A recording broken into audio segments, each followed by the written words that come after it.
नमस्कार बंधुरा केमन आছেন सबाई रीना रान्नाघर उइथ ब्लगिंग्से आपनादेर सबाइके जानाई अनेक स्वागत। आज आमी जे रेसिपिटा आपनादेर संगे शेयर करछि एटा गरम भातेर साथे खेते लागे असाधारण और बानाते समयो लागे खूब कम। खूब सहजभावे बानानो जाय। एटा हलो दई चिंगड़ी।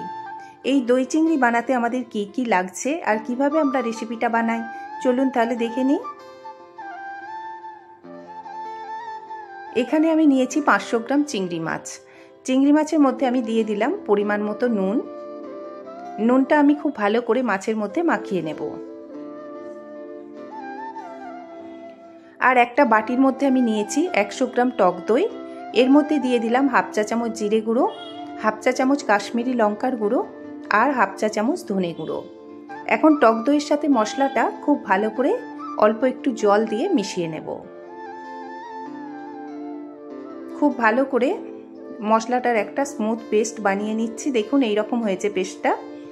দুটো মিডিয়াম সাইজের পেঁয়াজ কুচিয়ে নিয়েছি, দুটো কাঁচা লঙ্কা নিয়েছি, 7-8 কোয়া রসুন আর 1 ইঞ্চির মতো আদা কুচিয়ে নিয়েছি।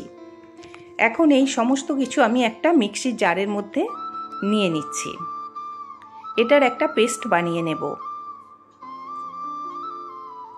পেঁয়াজ, আদা, রসুন, কাঁচা লঙ্কা দিয়ে অল্প একটু জল দিয়ে দিলাম। দিয়ে এটার একটা পেস্ট আমি বানিয়ে নেব। কড়াতে তেল গরম করে এর মধ্যে নুন মাখানো মাছগুলো দিয়ে দিলাম। এখন মাছগুলো খুব ভালো করে ভেজে নেব। চিংড়ি মাছ খুব বেশি ভাজার দরকার হয় না, বেশি ভাজলে চিংড়ি মাছ শক্ত হয়ে যায়, তাই অল্প করেই ভেজে নেব। একদিকটা হয়ে গেছে, অন্য দিকটা উল্টে দিচ্ছি। মাছগুলো ভাজা হয়ে গেছে, এখন আমি তুলে নেব। ওই একই রকম ভাবে বাকি মাছগুলো আমি ভেজে নিচ্ছি। সব মাছগুলো ভাজা হয়ে গেছে। এখন ওই তেলের মধ্যে আমি দিয়ে দিলাম একটা তেজপাতা, গোটা গরম মশলা আর একটু মৌরি। মশলাটা খুব ভালো করে কষিয়ে নেব।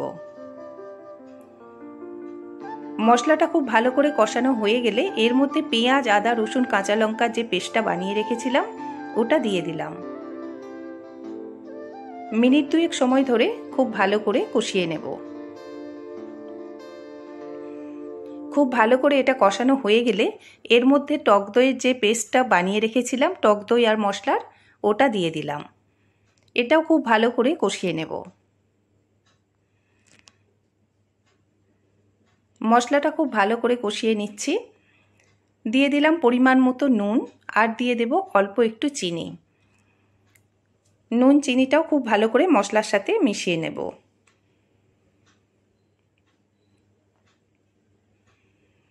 এখানে আমি দিয়ে দিলাম 3টে চেরা কাঁচা লঙ্কা। এখানে আমি কোনো গুঁড়ো লঙ্কার ব্যবহার করছি না, কাঁচা লঙ্কাতেই রান্নাটা করছি।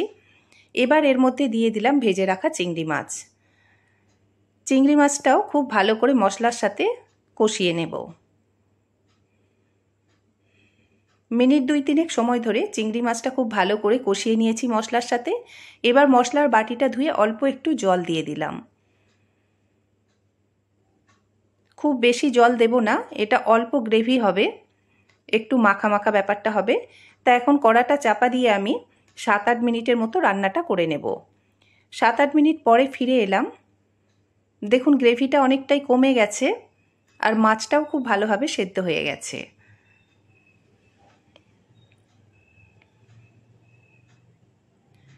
রান্নাটা আমার প্রায় হয়েই এসেছে। এখন এর মধ্যে দিয়ে দিলাম অল্প একটু গরম মশলার গুঁড়ো। এই গরম মশলার গুঁড়োটা খুব ভালো করে মিশিয়ে নিলেই রান্না আমার একদম রেডি সার্ভ করার জন্য।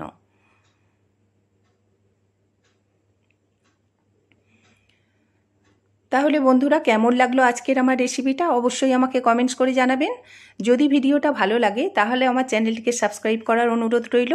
আর পাশে থাকা বেল আইকনটি অবশ্যই প্রেস করে দেবেন, তাহলে নতুন কোনো ভিডিওর নোটিফিকেশন সবার আগে আপনাদের কাছে পৌঁছে যাবে। সকলে ভালো থাকবেন, সুস্থ থাকবেন। দেখা হবে আবার নতুন কোনো ভিডিওতে। ধন্যবাদ।